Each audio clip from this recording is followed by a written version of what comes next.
All right, everybody. With us this week, we're joined by World Series champion. No better time than right after the World Series. Former MLB player and Olympian Ryan Lavarnway comes to the podcast. We've been going back and forth for weeks. Baseball season's over, so we're ready to still talk baseball as any baseball fan would, because it is a 365-day sport. But Ryan, welcome to the podcast, and how's everything going? Thanks for having me, boys. I'm glad we finally found time to do this. So I know we're excited. I mean, it is true. Like baseball, it's a long ass season, but there's always something to talk about, whether it's past, present, or future. So we're all talking all things Ryan Lavarnway today, and we're going to talk about your early beginnings, of course. And what was it about baseball that gave you that bug? And, when you were growing up, why was, baseball the only sport you played? I started baseball because my kindergarten teacher told my parents I was bad at sharing and that I needed to get involved in a team sport. So my dad had played, he was a triple varsity athlete in high school, baseball, basketball, football in small town Indiana. But at the time he was still playing pickup softball. So it was kind of natural. He brought me out to the field and I took to it right away. So Veritek was your idol growing up. Like he was a guy that you looked up to. Was there something specific about his game that you emulated and tried to sort of build into your game growing up? So growing up, I grew up in LA. So as a catcher, it was like Mike Piazza. He's the guy, and he was a hitter. But then as I got a little older and I went to school in the Northeast, like Veritek is the guy, right? And it wasn't even so much his game that I wanted to emulate, but I wanted to be Jason Veritek because he was reliable. He was like the definition of a man. Like some people a generation above me looked at Tom Selleck like this, right? Like he's what a man looks like. That's how I looked at Jason Veritek. Like that's what a man looks like. That's what a leader looks like. That's what a catcher is supposed to do. And I just wanted to really just be exactly like him. Was there any moment growing up that, can you point to like 2004 or 2007 or something like that you said like, oh, that was a moment or something he did or something he said that made you sort of say like, that's what a man looks like. That's what a leader looks like. Any of those stick out? No, I wouldn't say there was any like event or particular moment. It was just the way he handled his business and the way he garnered respect and the way he just led by his actions. Like he wasn't a loud in your face leader. He was the captain, and you just respected him, and he went about his business the right way. And as you moved on, you obviously attended Yale University. My first question before we get into the baseball stuff, you got 11 credits left, right? I got, like 5.5 classes or 6, whatever it is. When's it on the bucket list? What's the pecking order? Is it a soon thing? Is it a, I'll get to it kind of thing? I got to tell you, they're not making it easy on me. Oh man. Like at a certain point I'm like, can you just give me an honorary degree? They're like, no shot, you're not that cool. When I left in 2008, they said your graduation requirements will always stay the same no matter how the school changes. So that part is cool. Like Yale's been here for 300 years, we're not going anywhere. This was also before University of Phoenix made online a viable option. Right. So for the first decade of my career, there was no option. In the last few years, they've started Yale online only for the summer session. And you're only allowed to take 4 classes total towards graduation credit. So I've taken 4 classes during the summer. During my call up to the Reds, I was taking a class. During my call up to the Indians and to the Marlins, I was in Yale classes in the morning and then playing big league baseball at night. But that last semester, I'm going to have to go back on campus, and I don't know, man. Yeah, it's like, I mean, on one end, humble brag that you get an Ivy League degree. So that'd be pretty cool. But on the other end, it's like, yeah, having to go back like to finish classes. And here's the thing. Here's the thing that's great about the world today. Most people don't do their research. And the way that you led with, so you've got 11 credits left. Most people lead with Yale graduate Ryan Lavarnway. You just get the credit. Well, you attended Yale. You're an Ivy League player. But when you went there, so you started with right field as your position, but then you moved to catcher. What was the prompt that made you to switch? Was it a natural decision? Was it, like you said, you looked up to certain guys and that was more comfortable style, or was there just an opportunity that you took? Yeah, so catcher was my primary position growing up. From the time I was 7 years old, I was the only 7-year-old that wasn't afraid to do it, so they put me back there, and I took to it. When I got to high school, I was one of the smallest people in the whole program because I grew late. I was young for my grade, and you know how it is. Like, some kids hit puberty about 13 years before other people. So when I went into high school, I'm like 5'4", 130 pounds. And I wouldn't have put me behind the plate versus the other kid in my grade either. His name was Sammy Donabedian, and he was just better. He just was. Like, I'll fully admit it. So in order to get in the lineup, they moved me to the outfield because I hit. That was always my biggest tool. And my dad had always told me growing up, even if you're the second best player in the whole world, if the first best player plays your position and you want to get on the field, you better be able to play somewhere else. So I did not catch one game on the varsity in high school. I played left field. I got recruited to college to play outfield. And then it was my freshman year winter break. We were at a holiday party with my 8-year-old all-star team coach. And he said, when are you going to stop messing around with this outfield thing? Like, you're way too slow to play outfield professionally. You're the slowest guy on every field you've ever played on. Like, if you want to go pro, you got to catch. So I went back to school and I told Coach Stuper, like, hey, I want to catch, and the rest is history. And that's another good point, too. I mean, you got to play with John Stuper, who's one of the winningest coaches at really anything in Connecticut as well. I mean, the guy bled excellence. What role did he take in developing you, getting you ready for the big leagues, and allowing you to rack up the accolades that you did there? Stoop was good. Stoop was really good about giving you the mental aspect of what it takes to be a player, like what it's going to be like, what you can expect, that mindset. But really, it was our volunteer assistant hitting coach at Yale that had the biggest impact on me. This guy saw the world different than most people. He was the guy that, like, all the sayings that transcend baseball and go into everyday life, he's like, that's not true. Right? Like, keep your eye on the ball. He's like, yeah, but if it's coming 100 miles per hour, you can't see it anyway. Or like, that was totally out of left field. It's like, left field is in the field of play. Why is that weird? Right? So this guy, and I'll never forget this moment. When I do my motivational speaking, I always tell this story because it had such a big impact on me. After my freshman year of college, I saw our first baseman. His name is Mark Sawyer. He was awarded All Ivy League first baseman. And I thought to myself, dang, that's a cool award. I didn't know they did that. I want to win that too, because I want to be the best. And Coach Glenn Lungarini is his name. He was a volunteer assistant hitting coach. He didn't get paid to be there. He was there because he loved it. And he looked at me and he's like, why would you stop at All Ivy League? Like, why not more? You should be All-American. And it was like, duh. Like, why was I not thinking that big? I never even considered that option.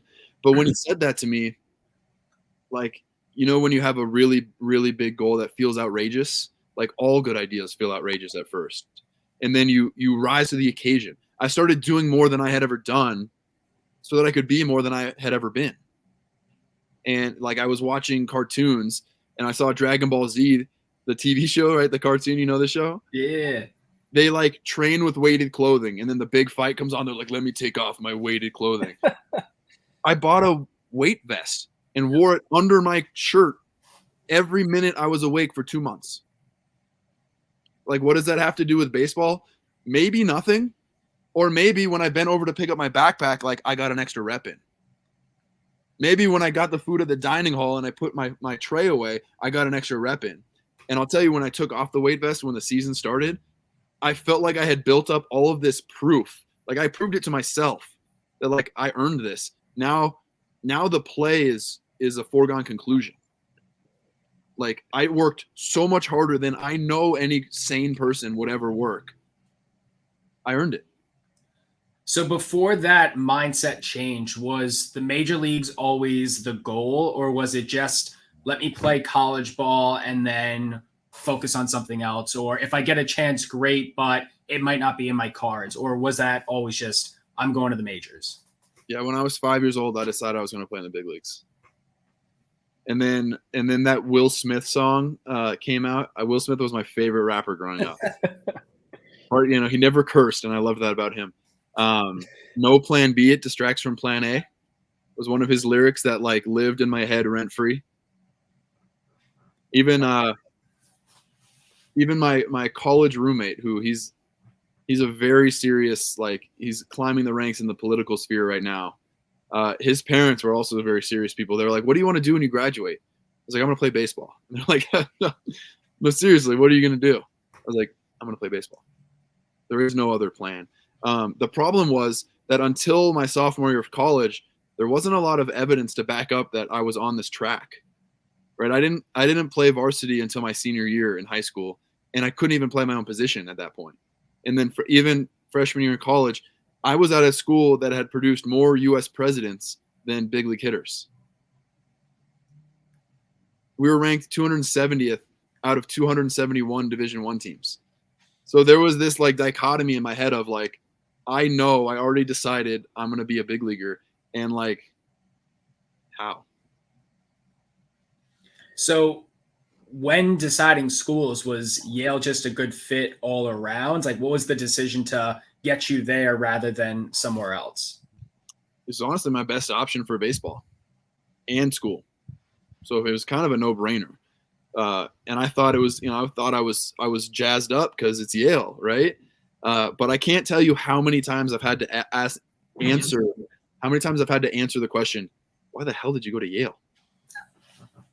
It's more of like a why not. I mean, it's one of the items. True. Yeah, exactly. It's normally prefaced with a like, well, if you wanted to play baseball, then why the hell did you go to Yale? Fair enough. But I'm like, it's still Yale. Yeah. And we get everybody can that sit degree like hung up in the wall in a couple of years. It's going to be really Yale. I have 7/8 of a degree behind me. I love it. Well, I mean, something paid off, right? Because you win the NCAA batting title in 2007, hit like a ridiculous 467 or something like that. Played another year at Yale, and then the Red Sox drafted you in 2008 in the 6th round. So you obviously looked up to Veritech, but were you like a Sox guy, and was that sort of like a dream come true for you, or was that just sort of, hey, I get to maybe have this really cool path, or were you sort of just indifferent throughout the process? Tell us about the day you got the call. Yeah, so I grew up a Dodger fan in LA, and then when I went to school, my best friend, we were best friends pretty quick at Yale. He's diehard Red Sox, diehard. Like grew up in Mass, lives and breathes it. Had jerseys all over the place. We went to Red Sox games because it was only a 2-hour drive up the road from Yale. So I thought it was pretty cool. But when you're looking at getting drafted and, I had won the batting title, I was talking to 26 of the different teams. It was who's gonna pick me first. You don't get to choose who drafts you. So it was pretty cool when they drafted me. And then I called back the next day to get some follow-up details, and they had won the World Series in 2007. So they answer the phone, World Series champion Boston Red Sox, how can I help you? I was like, oh, this is cool. So was that like one of like the first pinch me moments for you? I guess. I mean, I remember that phone call. I remember how they answered the phone. I remembered when they called me to tell me they draft me, Theo Epstein was like, hey, is that the Yale kid? Let me talk to him. So that was cool. And then I remember when I showed up to spring training the next year and saw how many players they had in the organization, I remember feeling really intimidated. I was like, I got drafted, I'm pro, but I have to beat out all these guys now too. And that's one of the things that, obviously incredible moment, and you made the big leagues and won a World Series. But before that, I mean, what was the hardest part about the minor leagues and spring trainings that doesn't get enough attention that people should understand, I guess, like the psychology of what goes on in a day-to-day minor leaguer?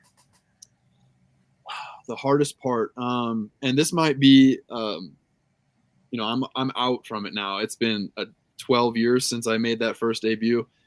But thinking back now, what the hardest part was when you feel out of control.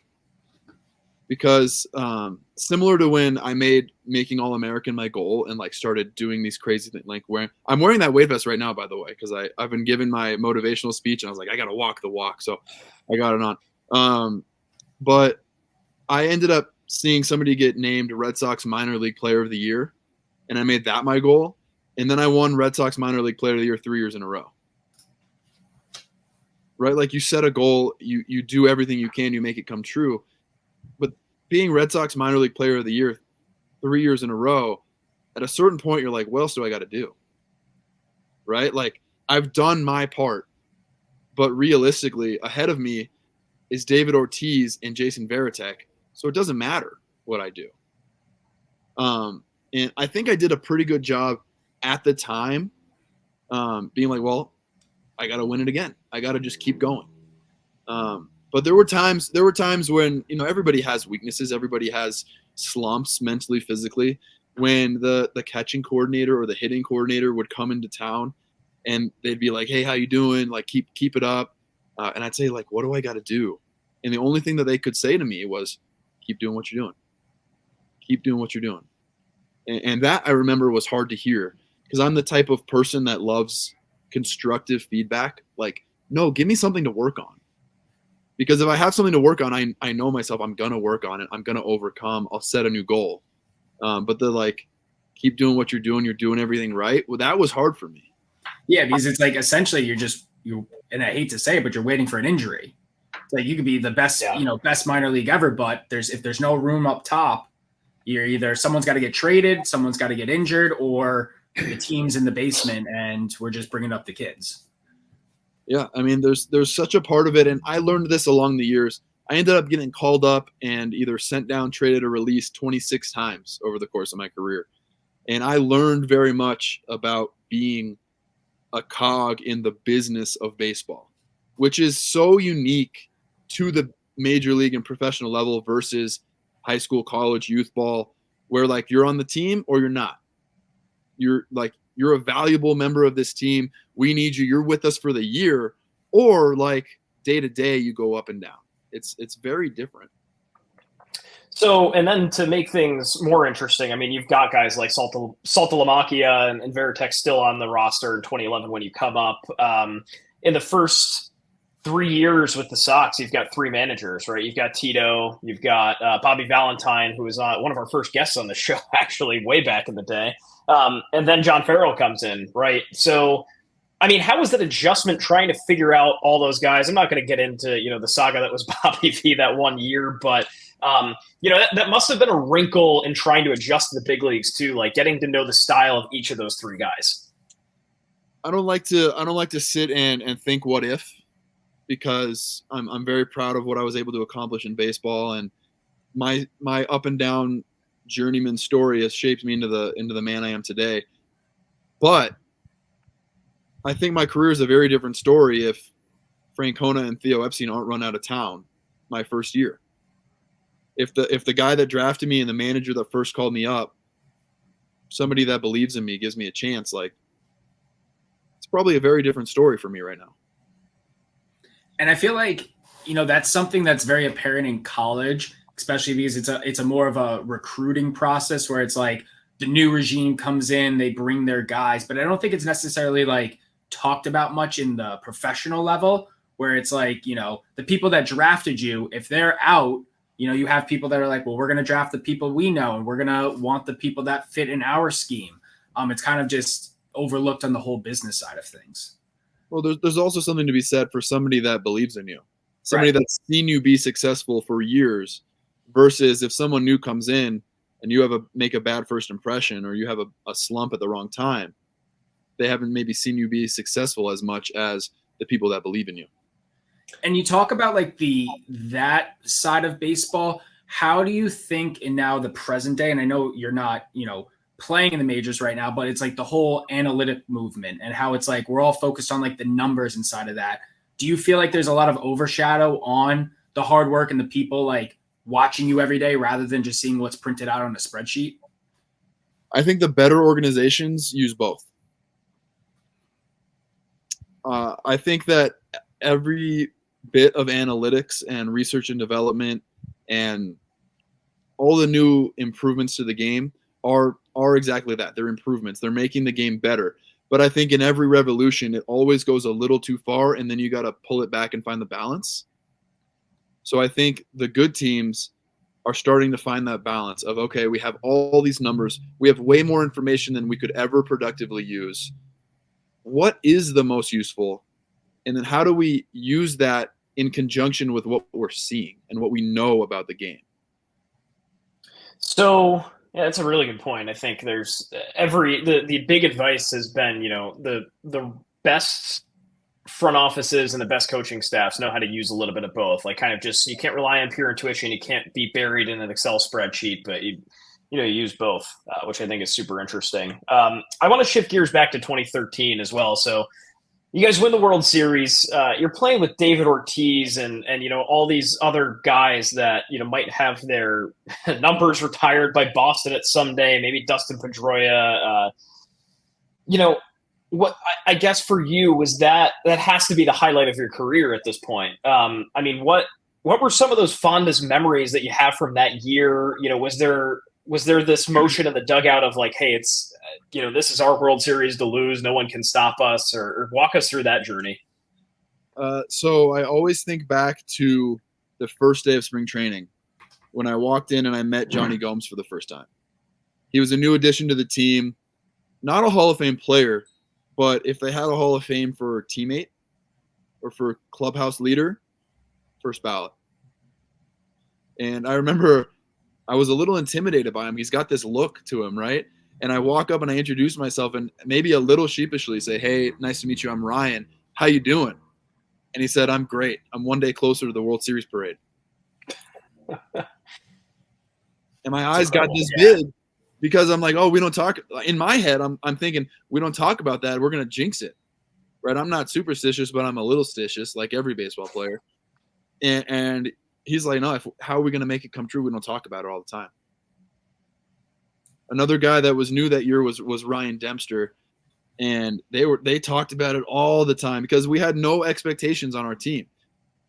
The year before was the Bobby Valentine.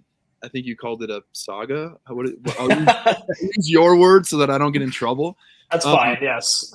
The year before we lost 97 games, and it was the worst season in decades. And here we are walking in, basically the same core group, talking about winning the World Series. Like, where did that come from? And it comes true, right? To that point, like, to interject real quick, was it more the players in your eyes, or did John Farrell have a role in sort of cultivating that for you all? It's like, hey, I'm the new guy in town. I've won a few games, haven't won anything crazy, but was it just like, hey, you guys figure this out. I'm going to put Johnny Gomes and Ortiz and be sort of the rah-rah guys and gas you up for this? Or did he have any role in that too? I don't know the answer to that. I can't tell you because I was so young still and so green in the game that I was trying to stay above water with these guys, right? We had David Ross, Salta Lamacchia. I mean, the names on this roster are ridiculous. Lackey, Lester, Stephen Drew. You could go on and on. But to me, it was the player leadership. I can't remember the initial team meeting where John Farrell introduced himself and set the tone. Later in my career, I started paying more attention because Terry Francona told me, he's like, you should manage when you're done. And AJ Hinch told me you should manage when you're done. So I started paying attention to these things and how they set the tone.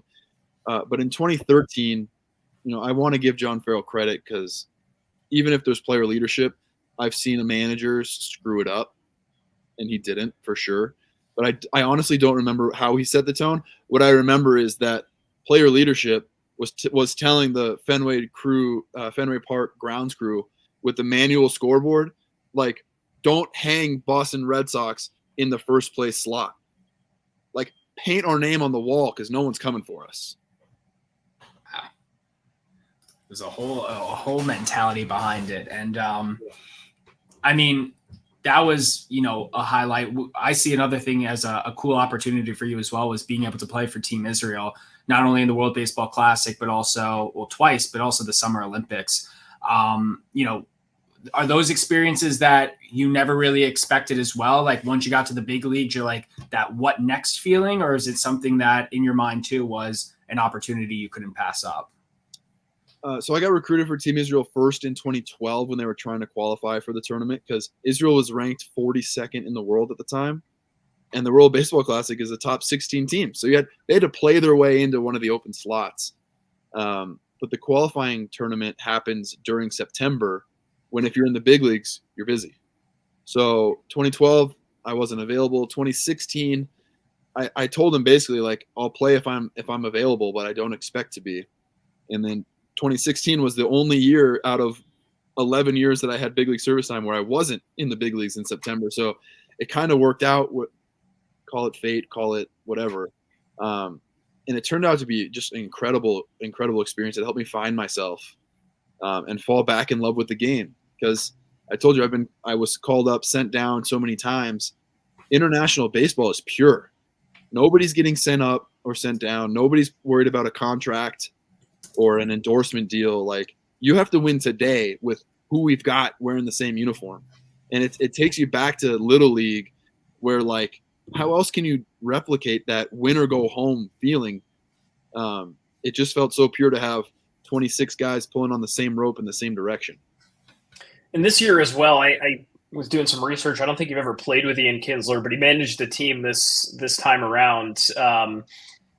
What was that like? I mean, that's got to be so cool for him. Everybody's lauded him as this leader in the clubhouse and whatnot, and now he gets to throw on the Israel jersey and actually, manage this team. What's different about him as the player than the leader? So first of all, I appreciate you doing your research. I did actually play with him in the Olympics. You did? In the Olympics. Oh, well, the Olympics. Yes, that's right. That's outside the box research item. I pigeonholed myself to MLB stats, so that's what I get. You're right. In Major League Baseball, I never got the chance. So I think I can answer your question better because I did play with him. Yeah. With him in the Olympics, the first thing I noticed is that he's one of the guys, right? Like, he's a Texas Rangers Hall of Famer. You got to have the conversation. Is he a baseball Hall of Famer? Like, I think he'll get votes. If not gets in, I think I'd love to see him in. But on Team Israel, where you've got guys that have been retired for 6 years, guys that played in college, guys that never played in college, guys that are indie ball guys like me that have been up and down a bunch. And he's one of the guys. Like, you respect that he indoctrinated himself in the group. And then on top of that, willing to have a conversation, willing to talk, and then set the expectations high. Similar to that Red Sox team, I think what great leaders do is they give you a vision for success and something to rally against. Like, whether it's expectations, whether it's a rival team, whether it's the team you're playing that day, I think when you're defiant or when you're rebellious or when you're saying, why not us? That's when you have, really that something to hold on to, that collective chip on your shoulder. And that's what he was able to do. His dorm in Olympic Village, he called the Lion's Den, because you don't come in there if you're a sheep. And that's still what he calls his fantasy football team in our fantasy league. So that was cool playing with him, and then playing for him. We had conversations again because I've thought about maybe getting into managing at some point. And he said, and I remember him talking about how it's so much more than just what happens on the field. You have to deal with media. You have to deal with building the team. You have to deal with the logistics of the tournament, setting meetings, scouting meetings. I feel like because the WBC is such a quick tournament and it's such an organizational mess where you have to move in and out of the locker room before every game. All 4 teams are at the same hotel. You have to find a conference room to have meetings. I'd like to play for him for longer to get to know how that leadership really gets to play. What are your thoughts on the World Baseball Classic in terms of, obviously we had that unfortunate injury with Edwin Diaz. Do you think that's going to scare players in the future, or more after the backlash of everything where people are like, the MLB fans are like, this is dumb, I'm just losing players and blah, blah, blah, blah, blah. Are players more inspired to be like, we're representing our country and wanting to, play in their respective fields? I hope it doesn't dissuade anyone, because the World Baseball Classic was the highlight of my career both times. It really rivals MLB playoffs and World Series. And I played for a WBC team that got 6th place in our best round and 11th place in the other round. Like, it rivals that type of excitement, that type of intensity. The crowd noise is insane. And playing for something more than yourself and more than a contract really, really is meaningful. And I think look how good the end to the World Baseball Classic this year was. You have one of the highest rated baseball games ever, to my knowledge, right? Where it's the classic Ohtani Trout that'll probably be, many thought at the time it was going to be the only time they'd be able to face each other. Who knows how that'll shape up now? But, you had the whole world tuned into, the ninth inning. I remember being on the edge of my seat, and I haven't felt like that about a baseball game in a long time, if I'm being perfectly honest. I was like yelping as Trout swung, and I couldn't tell if he was going to hit it. I was like, "Oh!" And were you there? Like, did you get to watch that in person? No, by that point, I was already home. You're back home on the couch, jumping off the side of the couch. Yeah, that's incredible. It's wild. So, to that point, I wonder. Love to hear from you, Ryan, what your favorite stadium environments have been too. Like, has there been a crowd that stuck out? Obviously, I'm sure Fenway has to have a warm place in your heart, but anywhere else that you've walked into, maybe it's WBC, maybe it's a college environment, but just some of your favorite places to play over the years. Oh, there's so many great fan bases and stadiums that I want to acknowledge. Give me a minute to give them their due, right? So Fenway Park during the playoffs. There's one, obviously the David Ortiz Grand Slam in the ALCS against the Tigers was insane. In the World Series when Shane Victorino came to the plate and the Two Little Birds song played and they turned the song off and the fans carried it a whole nother verse. Insane. Fenway just popped up the other day. He cleared the bases off that too. I think he hit a 3-run triple after that. No, he had a 4-run homer. It was a homer. 4-run homer. 4-run homer, otherwise known as a grand slam. If any of my teammates from that team see this, they'll know what I mean. So Fenway, league of its own, obviously. Wrigley also field of its own, league of its own. The last game that I ever played in the big leagues, and I had an idea it might be the last game. I was with the Cleveland Indians before they changed their name, and we were getting our butts kicked.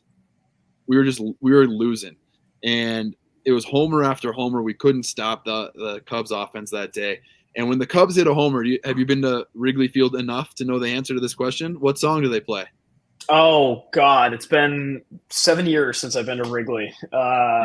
Cubs guy, Jake, come on. I know. This is how we do it. Yes, that's right. Yes. So it was a sold out crowd, Wrigley Field, night game, which doesn't happen very often. And everyone in the stadium is dancing, they're jigging. You see from far away it's like a wave. And I even though we were getting our butts kicked, I'm a competitive dude. I was like, this might be my last game in the big leagues. I got to enjoy this. Like, this is cool. Even though I'm on the wrong side of it, like 40,000 people having a good time at a baseball game is just something to behold. So Wrigley is amazing. Miami during the World Baseball Classic with the fans, the Puerto Rico game, the Venezuela game. Oh my God. With the trumpets and the drum line and everybody freaking out. Insane. Seoul, South Korea against Korea. Same thing. The cheerleaders on the dugout. Insane. I'm not giving everyone their credit, but just so I love the fan bases, and I especially love when the fan bases are hometown friendly. Because I ended up playing for half the league at the end, but when I was with the Red Sox, we'd go everywhere. We'd have Red Sox fans. Red Sox fans travel great, but I almost liked it more when they would boo us. Like playing in Yankee Stadium, 55,000 people booing you, and then you doing something good and the sound of silence from 55,000 people. Oh my God. So powerful. And on the flip side, as we talk about, the rest of your career, you got to see a lot of minor league stadiums as well, which I think the Rangers just announced that they're releasing like a $75 million project for their new team in South Carolina, which is just crazy. You play for the Paw Sox. We miss McCoy Stadium. How was that experience in Pawtucket? Paw Sox. Other than the fact that I felt like I was going to die every time a foul ball came into the dugout, Paw Sox were amazing, and I had a windscreen up on the wall. Like I played great for that team. I made 2 All-Star teams, 2 championships for that team. I love Pawtucket. Yeah. That's where my wife and I started living together. I have so many great memories. Pawtucket, Rumford, Rhode Island, all over there. What were your favorite spots around that area too? You must have had some stuff to do over there. Oh, I mean, 7 Stars Bakery. My wife worked there, so I was there every day. And then she also worked next door, Avenue N. Yep. Yeah, sure. Yeah. You're speaking our language right now. Yeah. This is incredible. we're huge foodies, and she worked at half of these places. So yeah, we're all in. Yeah, that was a disappointing one when that team left because I mean, between the fireworks shows and just family fun affordable and being so close, it was I mean, no discredit to Worcester. They've done a beautiful job on that stadium, but they should have. Losing out on that will be one of Rhode Island's many blunders, I would say. I missed the $6 tickets. Yeah, the $6 tickets and like the $3 hot dogs, and seeing the gray on people's beards. Whereas in Fenway you're spending $250 for that. Or any other park, but that's neither here nor there. We'll move on to the game itself, Ryan. So you started playing in the pros in 2008. You formally announced your retirement in March of 2023. So congrats. You're now 8 months in to the official retirement here. But I mean, how did you see this game evolve? I think we've asked some former athletes like, hey, what's the state of the game now versus where it is when you started playing. But I feel like you have a really unique perspective, having seen a lot of different ways that this game has evolved. So I don't know. We'd love your thoughts there. Well, the catcher position in itself evolved twice during my career. When I first came up, the most important thing you did was throw people out. And then the second most important thing you did was keep the ball in front of you. And then if you received the ball, you just had to pass the eye test because there was no way to judge it. And then the K-Zone and StatCast came along, and umpire metrics came along, and then it flipped it on its head. Number one thing you have to do is you have to steal strikes because now we can measure it. Number two thing, keep the ball in front of you. And they decided stealing bases isn't important, so nobody was stealing, so that became the least important thing, like totally inverted. You can now catch on a knee versus catch from a squat. The position was totally revolutionized. And I was probably a late adapter to the new stuff. I think maybe, again, I don't sit and wonder what if, but I think if I had gotten on that train sooner, might be a different story. And then as far as the hitting the long ball versus contact and average, I still think about, like, I always wanted to be a 300 hitter. That was always my goal. AAA big leagues. I think my best year in the big leagues, I was 299 in 2013. It was over 300 before the last game. I blew it. But yeah, I always tried to hit for average and just naturally had power. When I hit homers, it was just a happy accident. And now it seems like not only is the pitching way better than when I first came up. Pitching is insane how good it is. But hitters also have a different approach at the plate. Did you have any overlap in March with the pitch comm? Like, were you just starting to, or like use it, or what? I was with the Tigers in Major League Spring Training in 2022, and they were one of 4 teams that were designated to try it in spring training voluntarily. And as a team, we said, no, that's not going to be a thing. We're not trying that. Yeah, because I mean, that's like a whole new element too. It's more than just, throwing signs and doing that. But do you think in how the catcher position is now, will we ever see another guy like a Yadier Molina in the league? I hope so. Yadier was not only one of the best catchers of our generation, but you saw how much he meant to that team when he retired. Yeah. Right? They have the same team minus him, and they went from 10 playoff appearances in a row to the worst season in 100 years. So what he brought to the table was so much more than what he did physically on the field. He was another coach. And that's what the catcher position has the opportunity to do, is just like Jason Varitek, be a leader, be a captain, be almost another coach that gets to play the game as a peer with these guys. And as we talk about how the game's growing, you have a new chair to sit in to watch these games, right? So analyst for the Rockies now on AT&T Sportsnet. Now that you are sort of, calling games, you're in the studio, that kind of stuff. How does the game change for you now that you're able to like fully sit back almost and sort of be, maybe more critical, but also maybe more, giving praise to guys who deserve it? Like, how does you looking at the game change now that you're in that sort of analyst role? The number one priority for me is to remember how hard it is. So I want to, Stephen A. Smith has made a whole career on ESPN out of being controversial and in your face and challenging guys. That's not the approach that I want to take. And if I'm not nearly as famous or get paid as much as Stephen A. Smith, that's fine. I want to be a person that shows people what is this guy doing that's so amazing, and why is that so hard, and why is it so impressive that he's doing that. That's my approach. And with the Rockies this year having their worst season in 30 years, had to be a little creative, right? Like you want to be honest with the audience. You can't say things are sunshine and rainbows when you're having the worst season in 30 years. But you can find, like, where is the potential positive? Who are the rookies that might be the future? What is the opportunity that this team could be taking advantage of? And that's kind of how I view the world anyway, right? Is what's the positive that we can find in this bad situation? So it's all about being authentic. If I go out there and try to be fake, it won't be received well. So I want to be me, and I want to educate and entertain. And I mean, the future could be bright in Colorado if they make the right choices. I mean, you've got a guy like Brendan Rodgers who absolutely raked in high school and in the minors and stuff like that. Ryan McMahon has got a real power bat. Anybody else really impress you this year that might not have been in the cards for the Rockies that do well? I mean, Ezekiel Tovar, you got to talk about him. He could be a great player at a premier position. Nolan Jones played half the games, maybe 2/3 of the games, and was a 2020 guy. He's a top-tier talent. I see him making a couple all-star teams. You had Brenton Doyle at center field, insane defender. Insane. This guy's going to light up highlight reels. He didn't hit hardly at all this year, but he's got it in him.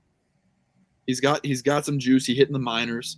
He could hit, especially at Coors Field, 20, 30 homers. You see these guys start to put it together. They could be good. They've got the right pieces, I think, or some of the right pieces. Is there any, what would you, before we get into obviously what we mentioned before about your fellow Yale Battery, first ever to do it with Craig Breslow, what do you think the Red Sox, plan is for this offseason? 100% not caught up on the Red Sox right now. So can't speak from an educated place on that. But I know that getting Craig in that position, I like that move for them. I like that move for him. I have so much respect for Craig as a person and as just his intelligence. So I think he'll do great. Yeah, Breslow, obviously, I feel like he's got the reputation now. Like, the more harsher folks, they're calling him a nerd, they're calling him a Yale guy. But hey, that's stuff that you need, right? And having met Craig Breslow a few times, obviously, really smart dude, really educated, and just a really cordial guy as well. But was he like that as a player? In the bullpen, in the dugout, and what is the skill? Maybe the top one or two that you think he brings to this position. Was he? So you talk about how thoughtful he is and how cordial he is. He's a really thoughtful guy, and I think that comes with his intelligence, but also how much he cares about people. Was he like that as a teammate on the field? When he was pitching in the game, he was intense. Yeah, he was aggressive. He attacked the guys, especially from not an Aaron Judge-esque body. He was aggressive, pitched inside. He knew how to use his stuff. He was thoughtful. I don't know why I just thought of this, but when you asked, was he always that thoughtful? He's the only guy that I've ever seen play Candy Crush and not just mindlessly make the first match that you find. Like he was trying to beat every level on the first try because it was a puzzle that he could solve. So yeah, he's very thoughtful in most things that he does. Insane. Yeah, that's I think he was one that was going to get a medical degree, right? He was going to go be a doctor. I'm pretty sure I'm not just making that up. No, that's he was I think the Red Sox were going to have him repeat Double-A, and he said something like, "I'm going to go to med school. I'm not repeating Double-A." They're like, "Okay, how about Triple-A?" And then he was in the big leagues by the end of the year. It worked out for him. He had a pretty fruitful career. He was sort of, moved around a little bit. Was in Minnesota. Was a couple other places. So, I'm excited for him. 10 years of service time. Not a lot of people reach that milestone. Yeah, that's a very good point. And then for you, you've had some stints in business between baseball. You dabbled in the loan origination at Cross Country Mortgage and a few other business endeavors for you. I mean, what parallels are you finding now work for the business world and baseball, and sort of how are you using your time in baseball and your time in business to put your life together in the position you are now? I think mindset and leadership translate exactly from sports teamwork, from sports to business. And that's what I'm finding. I've been doing a lot of motivational speaking, keynote speaking at company annual conferences or quarterly sales meetings. And the biggest thing that I find is that the lessons I learned in baseball that helped me be my best translate exactly to helping people in the business world become their best. Change the way you talk to yourself, change the way you think about obstacles, change the questions that you ask yourself. And leadership teams. In sports, you win or lose every game, every day in pressure cook situations. In the business world, if there's poor leadership, people leave their jobs, people leave the company, but you don't often see the results of it for months or maybe years. So you almost have to be more proactive about good leadership and good teamwork in the corporate environment because you don't see the results as quickly. And people leaving their jobs and needing to be replaced is so expensive for these companies. I think it's 2.5 times someone's annual salary to replace them. Right on. And of course, we have to pitch Finding the Way, your podcast on leadership and mindset. So what was the aha moment for you to start this? And, tell us a little bit about the show and some of the people you've had on. Yeah. So Finding the Way with Ryan Lavarnway, it's a play on my name, obviously. But I don't know. I wasn't into starting a podcast. People kept telling me like, "Oh, you need to start a podcast. Everybody has a podcast." And I was like, "Great, everyone has one. I don't. People don't care what I have to say." And as I kept being told to think about it, I was like, "Well, what am I interested in?" And ultimately, I was interested in talking to other ultra high peak performers and trying to pick their brain and peek behind the curtain. What made you tick? And what were the lessons you learned that made a huge difference for you? And I want to try to steal it. I want to try to use your lessons for my life. And if I want that, maybe other people will want to listen to that too. Love it. First of all, where can people find and listen to Finding the Way? And if you can tease anything you've got in the pipeline, feel free to. Yeah, Finding the Way. It's on Apple Podcasts. It's on Spotify, all your major platforms. I've got season 1 and 2 are out. I've got 6 in the pipe for season 3. We're getting ready to launch season 3. There's some really good episodes already on there. Jimmer Fredette was the first one we posted. We've got Olympians, Super Bowl champions, mindset coaches from the NBA, leaders in business. I try to find people that know what they're talking about and that I want to learn from. So my hope again is that if I am interested, then hopefully other people will be too. And you also have a book as well. So let's hear more about that and the tour you're going on and all the stuff that you're working on with that. Yeah, I wrote a children's book about how playing for Team Israel really helped me find my place in the community. It's called Baseball and Belonging. And the idea is that if you do what you love, you'll find where you belong. It really transcends – the message really transcends just the Jewish lens which it's told through. But I'm excited. I'm doing a little tour. I'm speaking in Denver, Albuquerque, New Jersey, Chicago, LA. I have an event. So I'm really excited to share with people. Everyone that's read it so far has loved it. And it would make a great Hanukkah gift if you have any kids in your family. And where can people find more information about that? It's on Amazon. Amazon, just search Baseball and Belonging. And I'm really excited for people to see it. Love it.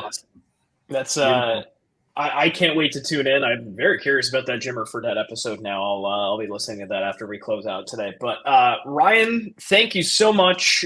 Really appreciate your time going inside your career and sort of learning about what's next for you. Wishing you all the best and hope to catch you on a couple Rockies broadcasts this year. Amen. Yeah, appreciate it, guys. Thank you so much.